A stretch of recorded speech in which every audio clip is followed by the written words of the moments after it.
Olá, tudo bem com vocês? Espero que sim. No vídeo de hoje irei abordar este livro, The Dim Hypothesis, de Leonard Peikoff. Why the Lights of the West Are Going Out. Peikoff começou a escrever este livro em 2004 e terminou em 2011 e publicou em 2012. E não há tradução oficial para ele para o português até agora. Então, imagino que o título soaria como A Hipótese Dim ou A Hipótese DIM, porque as luzes do Ocidente estão se apagando.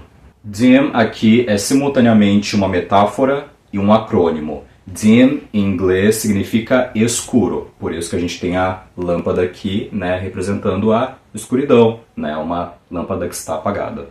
A correspondência do inglês para o português fica perfeita, porque D seria disintegration, então desintegração, I, integration, integração, e M, misintegration, má integração. Então a tradução para o português aqui, já tá legal. Em suma, este livro é sobre a importância da integração na epistemologia. Quem for leigo não precisa se assustar com essas palavras, como epistemologia. Basta você abrir ali o seu buscador de internet, pesquisar o significado de uma palavra ou outra que eu vou dizer nesse vídeo, e prometo que eu estou aqui fazendo um esforço para simplificar ao máximo o que ele quer dizer aqui. Não é um livro difícil de entender. Se você usar um pouquinho a cabeça, bater um pouquinho a cabeça, você entende. Porque ele escreve de uma forma muito clara. Já publiquei outra resenha aqui no canal deste autor, Leonard Peikoff. E o livro em questão é The Ominous Parallels, ou Os Paralelos Sinistros, que também não tem tradução para o português, para o Brasil, para Portugal, ou seja lá qual país que seja lusófono. Esta obra aqui foi publicada em 1982, e aí explora o estado filosófico e cultural da Alemanha de Weimar, que a gente chama também de Alemanha pré-nazi. Eu tenho que censurar as palavras no YouTube, eu tenho medo de perder meus vídeos, porque o sistema mudou aqui e ali, o algoritmo mudou aqui e ali. Mas que paralelos? Seriam os paralelos dessa Alemanha, dessa época, com os Estados Unidos de hoje. E neste livro aqui, The Dim Hypothesis, publicado anos depois, em 2012, aí ele se aprofunda um pouco mais para poder desenvolver essa teoria dele, essas ideias dele, chegar lá nos fundamentos filosóficos. A contracapa nos conta que, neste estudo de longo alcance, Peikoff identifica 3 métodos que as pessoas usam para integrar dados concretos, como ao conectar experimentos diversos por meio de uma teoria científica, ou leis separadas em uma constituição, ou eventos isolados em uma narrativa. O primeiro método, no qual os dados são integrados por meios racionais, ele chama de integração. O segundo, que emprega meios não racionais, ele chama de má integração. O terceiro é a desintegração, que é o niilismo, o desejo de destruir as coisas. Em A Hipótese Dim, Peikoff demonstra o poder desses 3 métodos na formação do Ocidente, utilizando as categorias para examinar os campos culturalmente representativos da literatura, da física, da educação e da política. Extrapolando a partir do padrão histórico que identifica, Peikoff conclui explicando por que as luzes do Ocidente estão se apagando e prevê o futuro mais provável para os Estados Unidos. Quanto mais longe você conseguir olhar para trás, mais longe você verá para frente. Esta é uma frase de Winston Churchill e, se ele estivesse vivo hoje, ele falaria mais ou menos assim. Ele falaria uma coisa assim, sabe? O livro é dividido em 4 partes. Parte 1, epistemologia. Parte 2, Dim na cultura moderna. Parte 3, Dim na cultura pré-moderna. E parte 4, o futuro. E estes são os capítulos. Veja só. Na primeira parte, ele conta que o princípio distintivo do Ocidente está implícito no trabalho de Tales de Mileto, o tão chamado pai da filosofia. Das 4 frases dele que temos conhecimento, e quando a gente fala dessas frases, elas são catadas, realmente uma noção das frases, porque há várias versões dessas frases, e a gente normalmente diz que são 4 frases, embora haja outras frases que são atribuídas a ele, então, enfim, dizem que são 4. Não vamos complicar aqui. Das 4 frases dele que temos conhecimento, a mais famosa é esta: todas as coisas são água. Existe uma versão em português que é um pouco mais elaborada, mas todas as coisas são água. É o reconhecimento de que podemos interligar todas as coisas e descobrir um todo. Nós estamos buscando uma visão holística. A pergunta que a epistemologia, esse palavrão, nos faz é: como sabemos o que nós sabemos? E a integração é uma peça, não significa que tudo na epistemologia é integração. Integração é apenas uma forma, né, de você atingir o conhecimento, saber como você sabe de tal coisa. Ou melhor dizendo, este é um dos nossos meios de conhecimento. E todo ser humano precisa da integração. E todos parecem concordar com essa ideia, a julgar pelo linguajar popular. Bah, isso me quebrou. Vou juntar os cacos e dar um jeito na minha vida. Eu me sinto desfragmentado, despedaçado, dilacerado. Mas isso é um absurdo. A minha cabeça está uma bagunça. O que uma coisa tem a ver com a outra? Preciso ligar os pontos. Ai, no nosso relacionamento nós somos um só. Aqui eu tenho o livro Return of the Primitive, da Ayn Rand. A tradução em português para este livro ficou O Retorno ao Primitivo, a Revolução Anti-Industrial.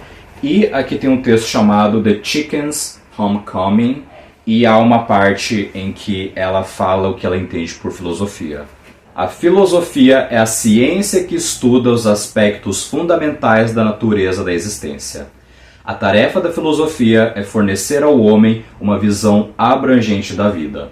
Essa visão serve como base, um quadro de referência para todas as suas ações, sejam elas mentais ou físicas, psicológicas ou existenciais. Essa visão lhe revela a natureza do universo com o qual ele deve lidar, metafísica, os meios pelos quais ele deve lidar com ele, ou seja, os meios de adquirir conhecimento, epistemologia, os critérios pelos quais ele deve escolher seus objetivos e valores em relação à sua própria vida e caráter, ética, em relação à sociedade, política, e os meios de concretizar essa visão lhe são dados pela estética. 5 aqui: metafísica, epistemologia, ética, política e estética. Peikoff, que trabalhou com Rand por 30 anos, se deslumbrava com as conexões que ela fazia e ele nem imaginava. Todos sabiam que o comunismo era o oposto do conservadorismo, que as melodias de Rachmaninoff não tinham relação com os enredos de Hugo, e que a economia tinha nada a dizer sobre sexo. Mas Ayn Rand conseguiu conectar as coisas. Em uma noite, sem perder de vista as diferenças, ela pôde discutir cada um desses pares e me explicar por quais semelhanças fundamentais seus membros estavam ligados.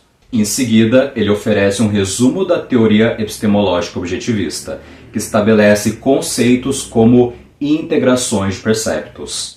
Para mais detalhes, vale a pena conferir o livro Objetivismo, Introdução à Epistemologia e Teoria dos Conceitos, que já tem tradução em português. 3 elementos se unem para definir o conceito de razão para o objetivismo: percepção, concepção ou conceitualização, como ficou na tradução do livro em português que eu tenho, e lógica.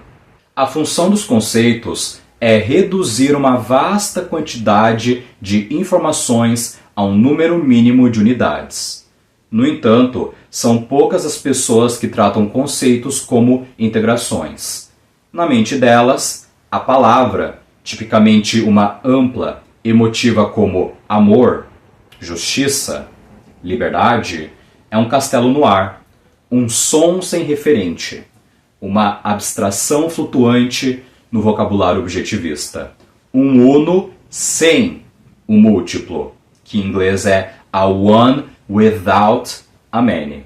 O flutuador, o floater, perde a noção da realidade. A pessoa presa ao concreto, concrete bound person, perde a compreensão. No uso adequado de conceitos, em contrapartida, a mente transita fácil e regularmente entre o concreto e o abstrato, entre a percepção e o pensamento. Somente esse tipo de transição confere ao indivíduo o pleno poder de conectar e compreender os fatos que observa. Esse tipo de mente busca aprender o uno no múltiplo, the one in the many. Entendendo isso, seguimos com dois tipos de raciocínio lógico, a indução e a dedução. Se o vídeo começou a ficar chato, segura aqui na minha mão virtual que vai dar tudo certo. Você é inteligente e você vai entender. E eu prometo que logo fica mais divertido. Francamente, o livro fica mais divertido depois de umas, 100 páginas, mas ok. Comecemos pela indução. Após o indivíduo adquirir vocabulário conceitual suficiente para identificar uma gama de percepções, o primeiro requisito para expandir seu conhecimento é a indução, que é, em essência, o processo de inferir uma generalização a partir de observações. Assim como na formação de conceitos, aqui também. O generalizador combina muitas semelhanças observadas em um novo uno mental. Neste caso, a unidade não é uma única palavra, mas uma frase na forma de todo S é P. A maioria das generalizações, assim como de conceitos, ocorre fora do alcance da percepção sensorial. Por meio da omissão de mensuração, essa expressão é muito importante, omissão de mensuração aplicada ao que ele percebe, no entanto, um homem pode condensar esse tipo de totalidade em uma única unidade, como polos magnéticos opostos se atraem. Tudo isso aqui é uma unidade. Ele é, portanto, capaz de apreender e reter uma massa de dados que, de outra forma, seria incognoscível. Ele pode chegar a conclusões, incluindo previsões, sobre as ações de um número ilimitado de objetos físicos, como ímãs. Objetos espalhados, em potência ou em ato, por todo o tempo e espaço. Entendeu? Vamos agora para a dedução. Um complemento necessário à indução é a dedução, cujo exemplo padrão é: todos os homens são mortais. Sócrates é um homem, logo Sócrates é mortal. O papel da integração aqui é óbvio. Expandimos nosso conhecimento aplicando uma generalização a um ou mais dos concretos nela subsumidos. Essa palavra é um pouquinho difícil, né? Mas subsumidos significa incluídos, tá? Então, um ou mais dos concretos nela incluídos, mas ainda não considerados neste contexto. Em essência, combinamos cognições prévias, as premissas, em um argumento, que, por mais complexo que seja, podemos facilmente reter através da condensação em uma unidade. Então, verificamos se nossa conclusão pode ser integrada sem contradição em uma unidade mais complexa, uma prova.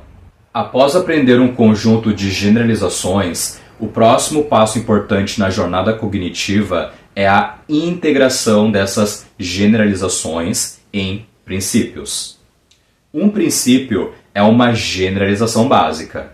Ele une e, portanto, explica uma ampla gama de generalizações anteriores e, frequentemente, muitos fatos isolados também, descobertas anteriormente consideradas desconexas. E é aqui que surgem aquelas leis que nós aprendemos lá nas nossas aulas de física e química e até mesmo biologia do ensino médio. Leis como de Dalton, de Avogadro, de Faraday e outros. E quando encontramos uma conexão entre essas leis, estaremos trabalhando com a integração das ciências. Antigamente não existia astrofísica, existia astronomia e física. Dois campos aparentemente desconectados e opostos que só começaram a se integrar quando perceberam que a prova da teoria heliocêntrica de Nicolau Copérnico dependia dos experimentos de Galileu Galilei. Antes de Isaac Newton, não se via conexão entre a física e a matemática. Antes de James Clerk Maxwell, não se via conexão entre o estudo de eletricidade e magnetismo. E hoje nós falamos de eletromagnetismo. Não existia essa ciência. E atualmente quem trabalha nessa área de física e tal, e também bem distante da minha, endoidece procurando uma teoria do campo unificado. É uma busca pela integração das integrações. Não importa o quão seja especializada a sua área de estudo, você deve estar receptivo à emergência de informações pertinentes de outras áreas. O conhecimento humano não é uma mera coleção, mas uma estrutura. Nenhum item de conhecimento é autocontido, e quem acredita nisso é rotulado por Ayn Rand de compartimentalizador. Veja só que palavrão. Economistas pró-capitalistas que consideram a moral como irrelevante para a economia são um exemplo de compartimentalizadores. Se uma informação existe isoladamente, independentemente de outras informações, essa informação nem sequer se qualifica como conhecimento. A mera justaposição de informações não implica conhecimento. Nem toda combinação é uma conexão.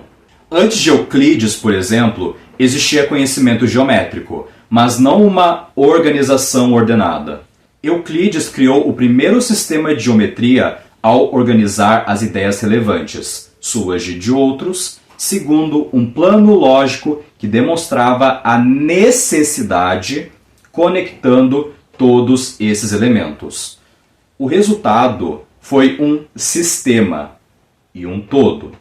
Se ele tivesse simplesmente combinado as ideias na ordem em que as encontrou, a geometria não seria nem um sistema, nem um todo. Sistema identifica o fato de que é o homem quem estabelece uma relação definida entre os elementos constituintes. Conexão identifica a natureza específica dessa relação. Necessidade identifica a base filosófica e, portanto, o significado pleno de conexão. Todo identifica o fato de que uma entidade é composta por elementos constituintes assim relacionados. Uno identifica a totalidade quantitativamente, em contraste com seu entorno e seus próprios elementos constituintes. Nem toda integração é necessariamente boa, porque não é um termo da ética, é um termo da epistemologia. São ramos da filosofia diferentes. Então, por exemplo, se você elaborar um plano maligno para escravizar o mundo inteiro, isso é uma forma de integração. Se você destruir uma ditadura totalitária, distópica, isso é uma forma de desintegração. Então, uma coisa que não tem a ver com a outra. Integração não é um termo ético, é um termo epistemológico. E levando tudo isso em consideração, Peikoff formula uma tricotomia. Não uma dicotomia, uma tricotomia. Integração válida, integração inválida e não integração. Ou, em outros termos, os termos de dim, integração, má integração e desintegração.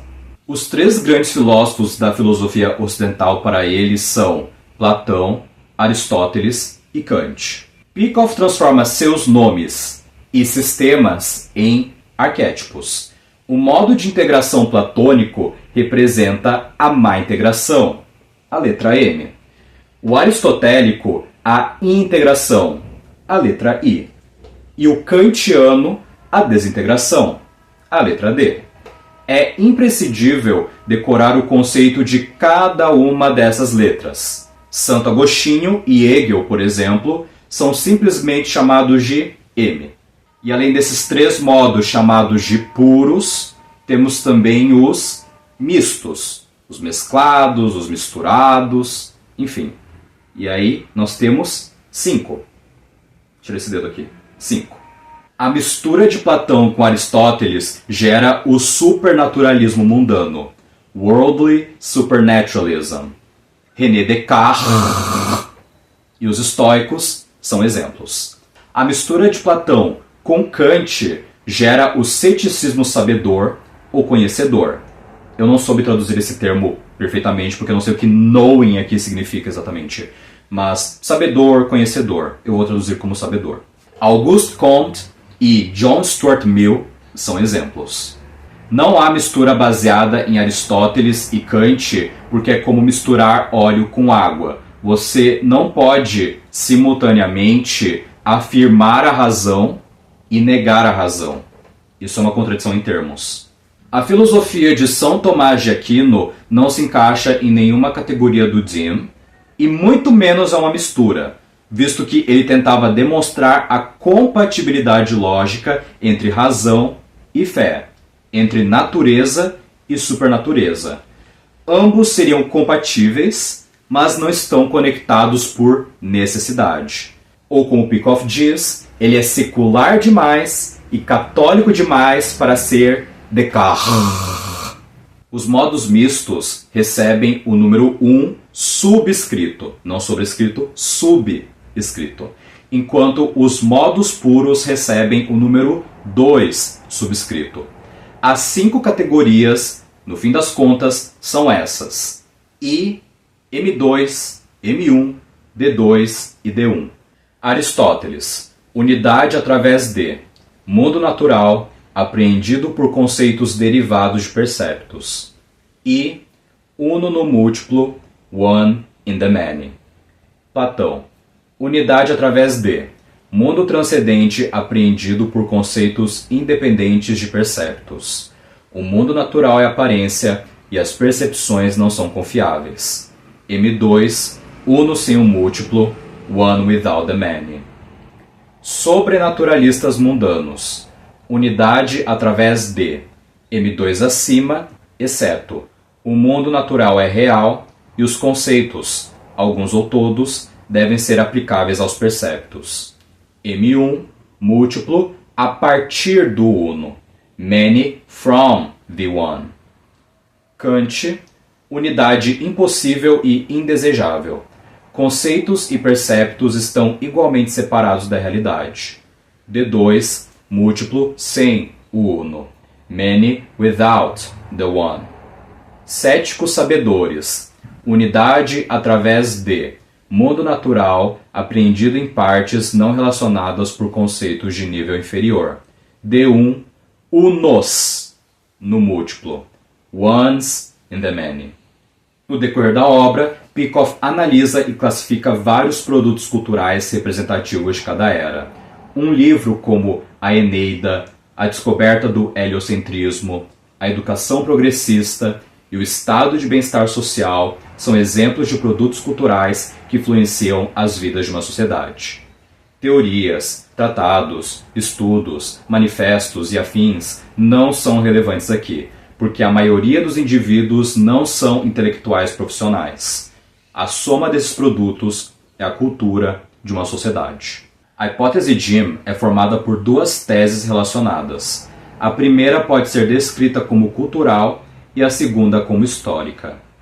A tese cultural afirma que, desde o desenvolvimento da filosofia pelos gregos, os campos culturais no Ocidente produziram até 5, mas não mais do que 5 tipos de produtos essencialmente diferentes, definidos por seu modo de integração.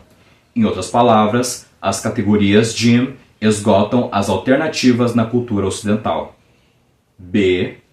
A tese histórica afirma que o modo de integração do Ocidente mudou diversas vezes ao longo dos séculos, e que isso ocorreu não por acaso, mas em grande parte devido à lógica da progressão modal. Se pudermos compreender essa lógica, portanto, teremos uma base para uma previsão racional sobre o futuro do Ocidente. Nas partes 2 e 3... Eu sempre levanto esse dedo, acho que eu tenho algum problema. Isso pode ser problema cognitivo meu. Mas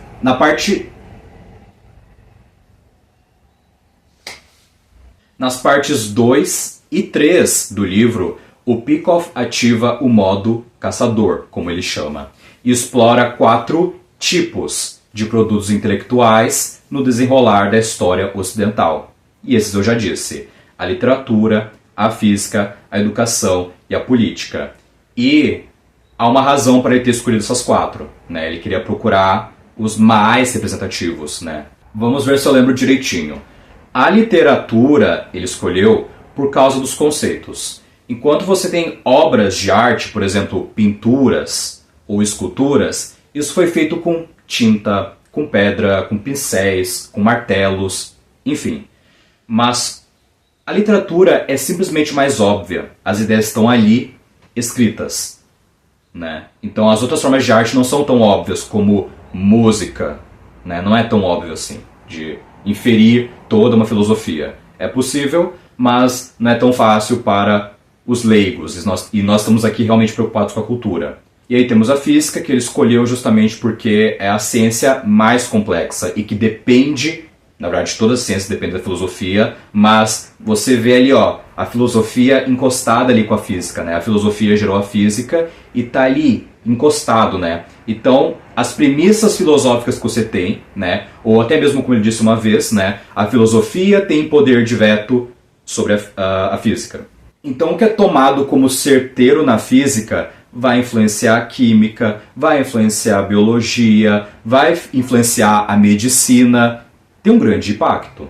Já a educação é meio óbvio, né? Todo mundo vai à escola e espera aprender alguma coisa, né? Então a gente pelo menos tenta prestar um pouquinho mais de atenção do que a gente presta no dia a dia. Embora aqui na educação não é qualquer coisa, né? Educação é, por exemplo, o currículo, né?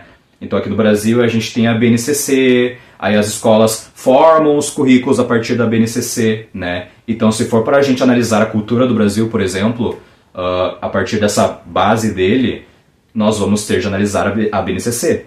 E aí temos a política, que é meio óbvio, né? Política influencia a cultura, não é à toa que as pessoas agora vêm falando que guerra política é guerra cultural e, né, já assimilamos isso. Veja só as divisões que ele faz da cultura moderna na parte 2.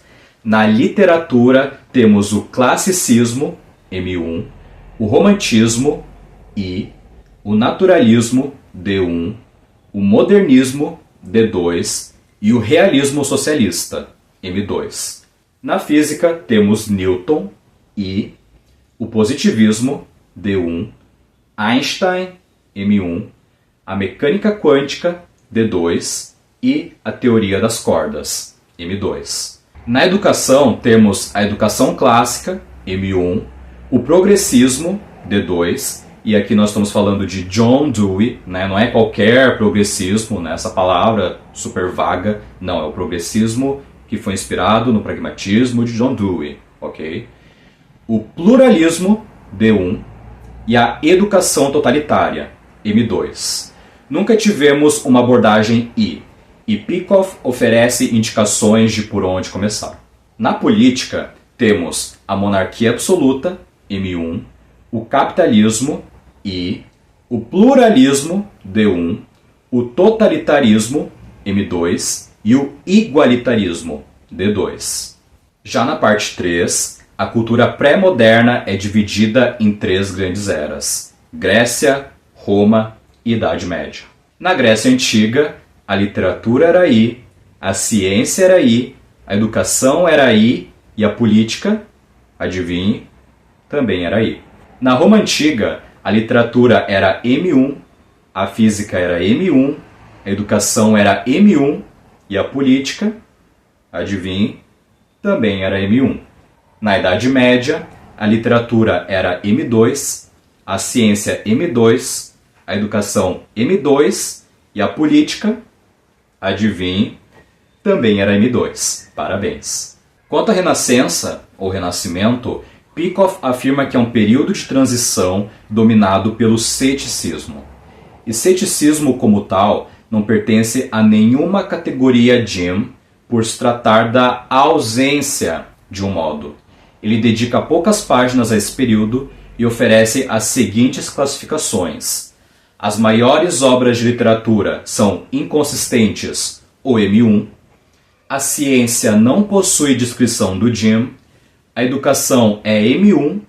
E a política é governada pelo M1 sem uma base coerente. Na última página, há uma tabela que sintetiza a história ocidental em termos do Jim. E a Renascença é classificada como interrogação barra M1. Olha só que tabela legal. E esses anos aqui são aproximados, ok? Não levem muito a sério, eles estão bem arredondados. Caso você queira descobrir as razões pelas quais ele deu cada uma dessas classificações, recomendo que adquira a obra. Porque se eu ousasse explicar e resumir, o vídeo teria mais de 1 hora do que já tem, menos pessoas assistiriam e eu provavelmente violaria direitos autorais. E finalmente chegamos ao 4º e último capítulo do livro, O Futuro. Após dar mais motivos de por que a análise do Jim é a melhor que há, apontando as deficiências de outras abordagens comuns na apresentação da relevância de fatos históricos, Peikoff garante que essa tricotomia dos modos gera várias outras tricotomias. Quanto às visões de natureza da realidade, Platão, M, simboliza o supernaturalismo. Aristóteles, I, simboliza o secularismo. E Kant, D, simboliza o niilismo. Quanto aos meios de conhecimento, M é misticismo, I é razão baseada nos sentidos e D é percepção sensorial por si só, sozinha. Quanto às relações de abstrações à observação, M é racionalismo, I é empirismo grego e D é empirismo moderno. Quanto às relações de sujeito e objeto, M é intrinsecicismo, I é objetivismo e D é subjetivismo. Ele reserva algumas advertências. Não valido a abordagem Jim de forma racionalista. O objetivismo é a sua premissa, mas a teoria não pode ser deduzida do objetivismo. No que diz respeito à previsão, ele diz: quero pontuar desde já que a teoria Jim aplica-se apenas a culturas baseadas na filosofia ocidental. Não ofereço qualquer opinião em relação às culturas orientais e outras, sobre as quais nada tenho de relevante a dizer. Da mesma forma, a teoria Jim não se aplica às inúmeras sociedades ignorantes e ou indiferentes à filosofia, que foram a regra durante toda a era pré-grega e que ainda o são em grande parte do mundo. E ele bate nestas teclas. As obras culturais são moldadas pela filosofia e a transmitem por meio de seu modo. Identificar um modo é o único meio de apreender a essência cultural. Apenas 2 questões filosóficas, a natureza deste mundo e a dos conceitos, são necessárias para a compreensão dos modos. Existem 5, e apenas 5, somente 5 modos. Eis os fatores, que são 6, que sozinhos ou em diferentes combinações consideramos essenciais para uma ou mais mudanças modais. 1. Instabilidade de um modo misto. 2. Incapacidade de um establishment, por deficiência filosófica, de defender seu modo. 3. Rebelião modal por parte dos intelectuais. 4. Rebelião modal por parte do público. 5. Conhecimento de um modo alternativo aceitável. Ou 6. Gatilhos. O vídeo está divertido? Então agora vem a parte que eu disse que ia realmente ser divertida, porque vamos aliviar um pouquinho a cabeça. No capítulo 14, Modos Seculares nos Estados Unidos de hoje, ele examina a forma como os modos D1, D2, I e M1 se apresentam na cultura americana. O modo M2 é reservado para o capítulo 15. Comecemos pelo modo D1 nos Estados Unidos. Na literatura, o escopo dos enredos só tem diminuído desde a hegemonia do naturalismo como arte séria.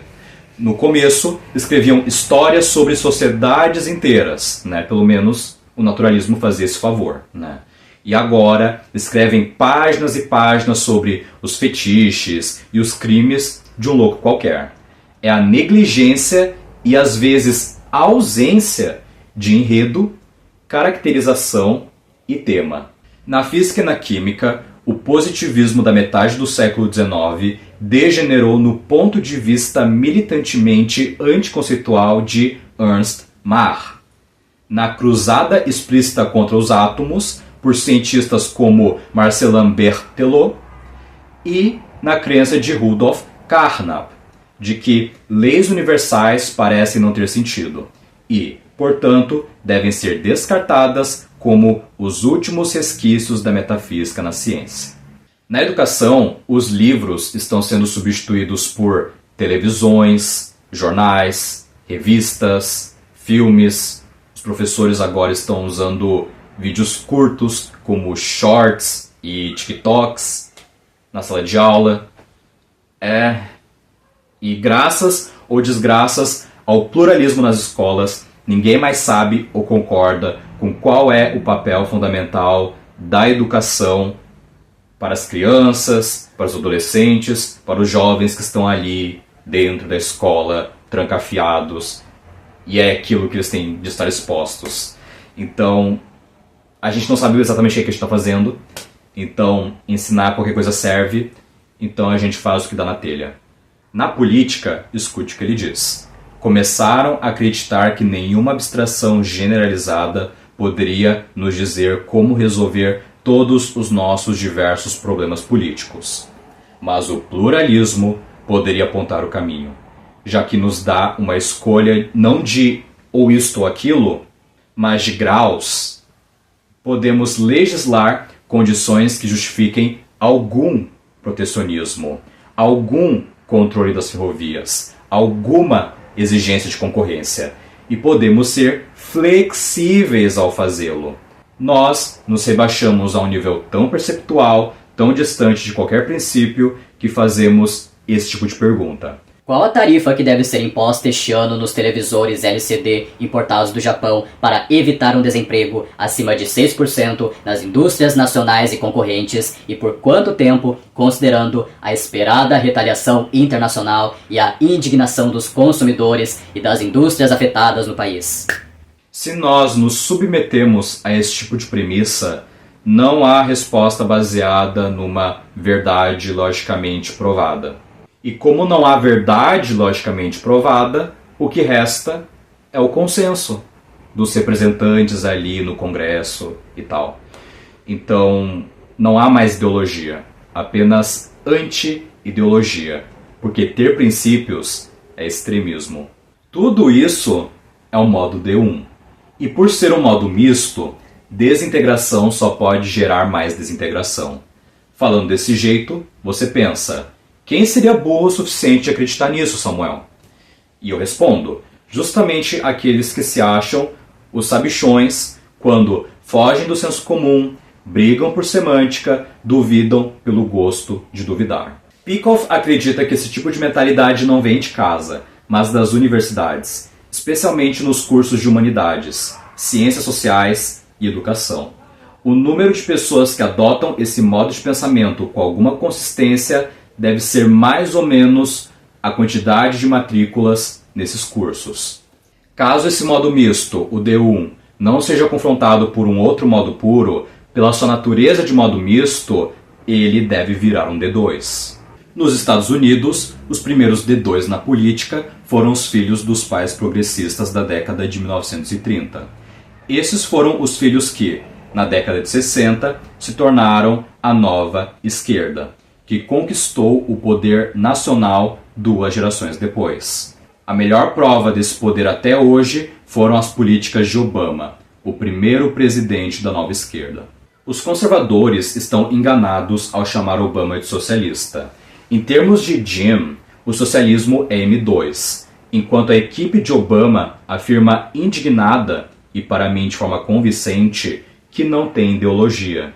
O procurador-geral, Eric Holder, queria que civis americanos e terroristas capturados fossem julgados nos mesmos tribunais. Não por simpatizar com o terrorismo, mas porque todos os homens, americanos e jihadistas, sendo iguais, têm direitos iguais.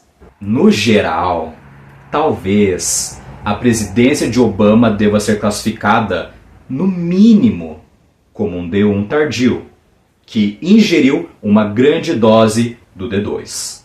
O D2, em voz alta, diz muito pouco. E mesmo que dissesse, seu niilismo, como vimos, seria incompreensível para quem não é filósofo nos Estados Unidos. Os americanos apoiam muitas políticas do D2, especialmente na política, desde ações afirmativas até reciclagem de lixo.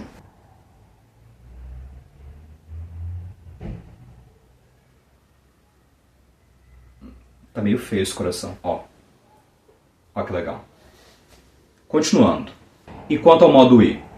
Em todos os campos culturais, o modo I desapareceu há muito tempo.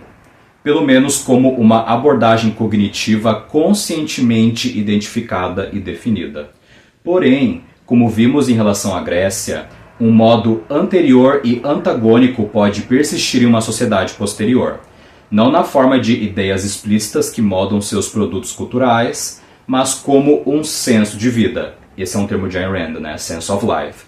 Pode assistir lá ao meu vídeo sobre o Manifesto Romântico.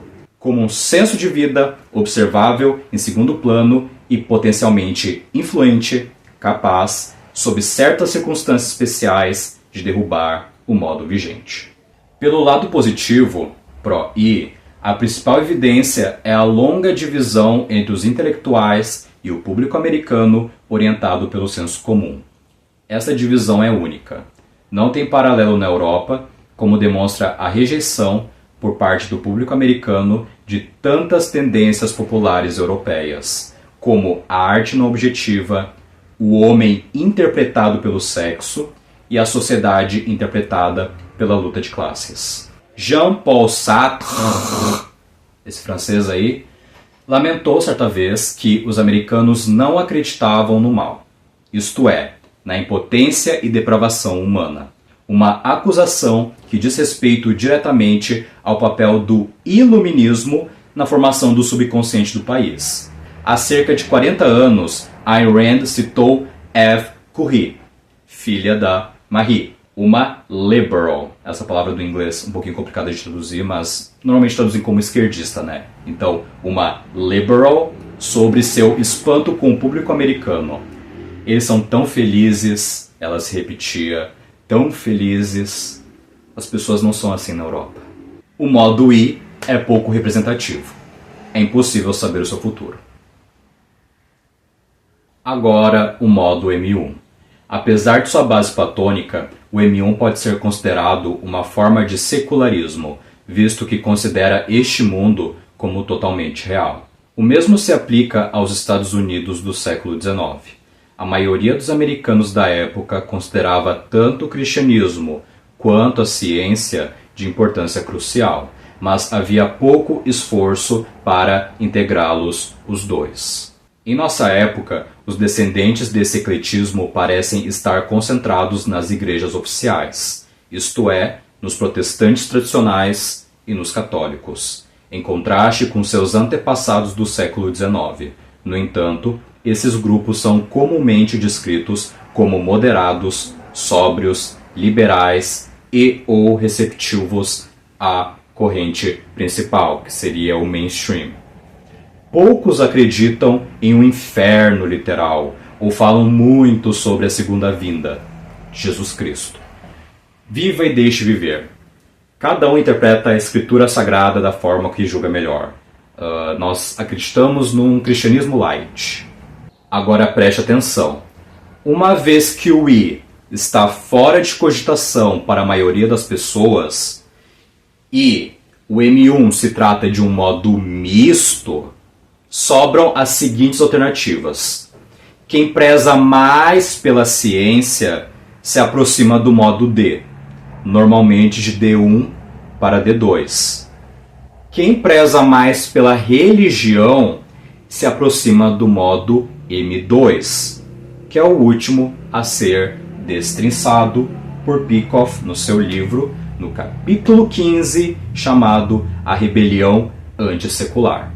Os maiores representantes do M2 nos Estados Unidos são aqueles que Peikoff chama de novos cristãos, que não devem ser confundidos com os cristãos novos lá de 1400 e bolinha, 1500 e bolinha. Os novos cristãos americanos são os fundamentalistas, os evangélicos, os pentecostais, aqueles que em inglês chamam de born agains, que em português eu tentei procurar uma tradução. Existe os nascidos de novo, os novos nascidos, os regenerados. Eles são novos porque a consistência de sua ideologia religiosa e a amplitude de sua ambição cultural não são vistas no Ocidente há muitos séculos. O que mais se aproximou disso foi com os puritanos em 1620. Agora ele vai analisar os produtos culturais do M2 nos Estados Unidos. Hoje em dia, não existe muita literatura cristã contemporânea séria. Nada comparável sequer a Everyman, peça de teatro inglesa do século XV, muito menos a Dante. Mas existem muitas histórias cristãs contemporâneas menos conhecidas, lidas por admiradores entusiasmados. E agora ficou barroco, né? Quando verifiquei, a série Deixados para Trás havia vendido 60 milhões de cópias impressas, em vídeo e em cassete, e só havia sido superada em vendas pela série Harry Potter. E claro, houve a presença de mamute do público no filme de Mel Gibson, A Paixão de Cristo.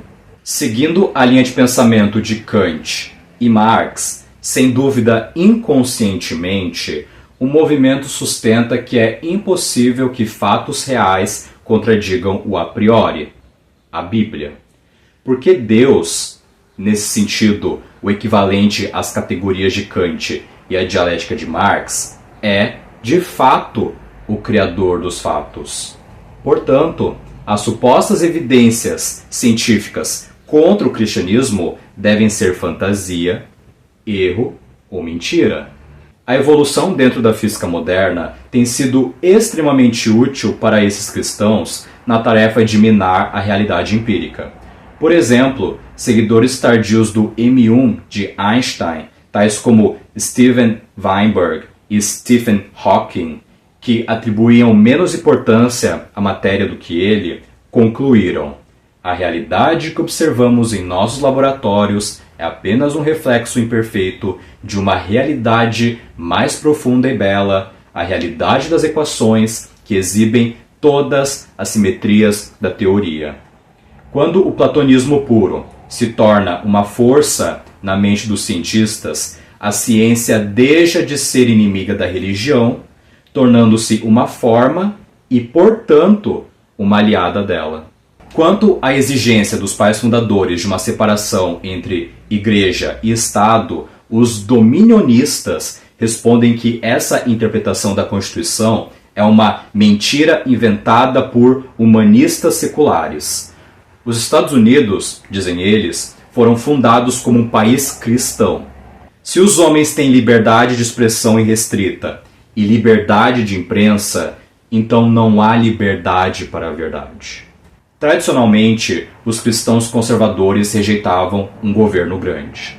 Agora, começaram a pensar que a atrofia do capitalismo pode não ser um mal, mas sim uma necessidade moral, já que um sistema construído sobre a ganância mundana parece ser claramente o oposto do que a Bíblia recomenda.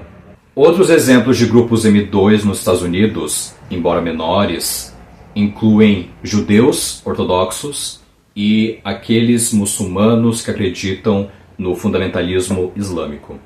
E quanto aos ateus agnósticos? Bom, eles são uma parcela pequena da população e o modo operativo deles não é bem claro. Um ateu, por si só, não precisa ser secularista. E, lembrando, sua rejeição a Deus lhe abre para todas as formas não teístas de sobrenaturalismo, da magia ao marxismo. O agnosticismo é ainda mais receptivo nesse sentido. Afirma a possibilidade até mesmo do próprio Deus cristão. Quanto aos não afiliados a nenhuma religião, Muitos rejeitam a religião apenas como instituição, mas aceitam a fé tradicional com tão pouca hesitação quanto seus parentes conhecidos praticantes. Do que adianta ser ateu e acreditar no paranormal, no poder das estrelas, nos OVNIs ou em algum outro fenômeno comumente considerado inacessível à ciência? Uma pesquisa de 2005 revelou que 21% dos americanos acreditam em bruxas e 37% acreditam em casas mal assombradas. Eles desprezam a religião convencional, mas não a essência de sua filosofia.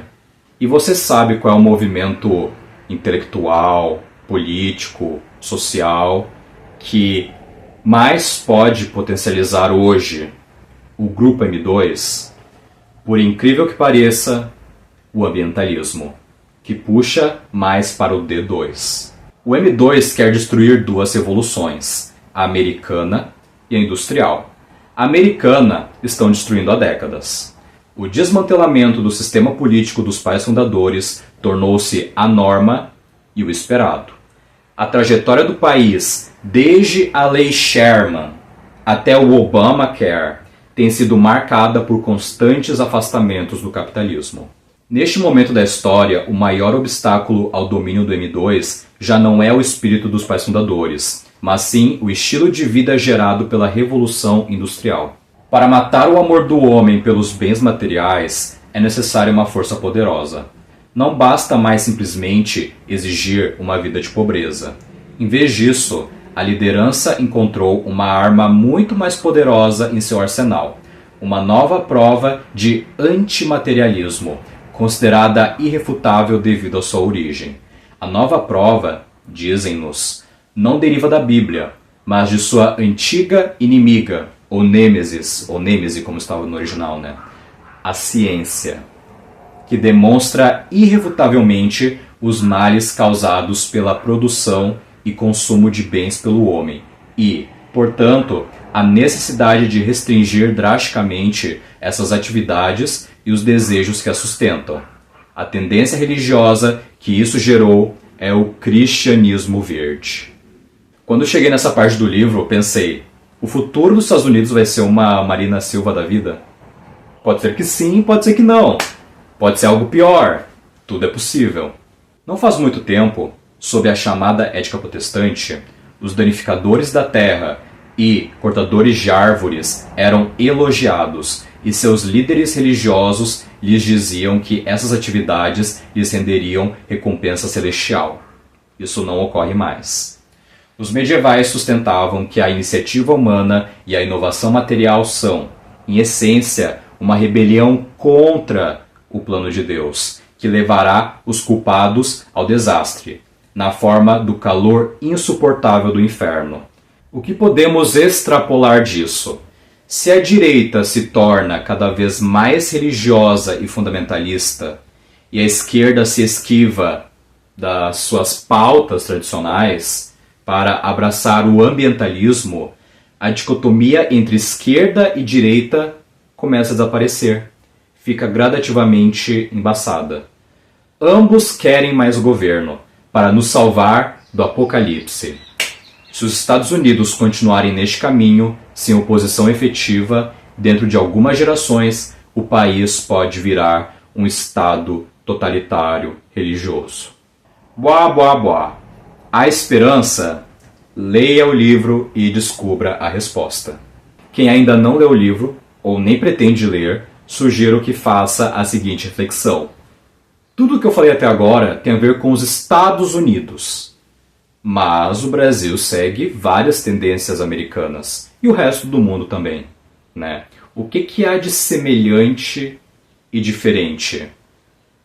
A nossa situação está indo para um caminho parecido? E, sobretudo, podemos fazer alguma coisa a respeito disso? Termino a minha resenha por aqui e espero que tenha gostado. Caso queira se atualizar, me siga lá no Instagram, @borrachinha.rap. E é isso. Curta, comente, compartilhe, se inscreva e até o próximo vídeo. Tchau!